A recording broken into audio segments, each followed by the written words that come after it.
কাজে ঢুকেই চিৎকার করলাম কী রান্না হবে। এদিকে চিকেন বলে কেন রে, তো চোখে কি নেপা হয়েছে, তুই দেখতে পাচ্ছিস না আমাকে এখানে ম্যারিনেট করে ফেলে রেখেছে দুপুর থেকে।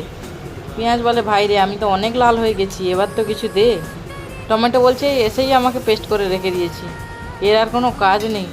ওদিকে মশলাগুলো বলছে আরে অনেক তো নাড়ানো হলো, এবার আমাদেরকে দে, না হলে আমরা তো কাঁচা থেকে যাব।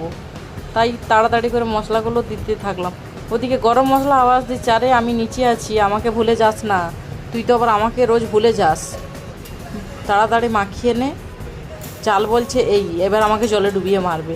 আরে আমি তোকে ডুবিয়ে মারবো কি, যে তোর সিটি বাজাবে সেই তোকে মারবে, আমি কি করব। মশলা বলে আমি তেল ছেড়ে দিয়েছি, পরের কাজটা কর। আরে চিকেনটা তো দিলাম, ধৈর্য ধর। চিকেন বলে আরে একটু নাড়িয়ে ঢাকাটা দে, না হলে আমি সিদ্ধ হব কিভাবে। আরে অনেকটা সিদ্ধ তো হলাম, দেখ জলটা ঢাল, না হলে তো দড়ি হয়ে যাব। কসুরি মেথি বলছে আমাকে একটু ভেজে নে, না হলে টেস্ট আসবে না।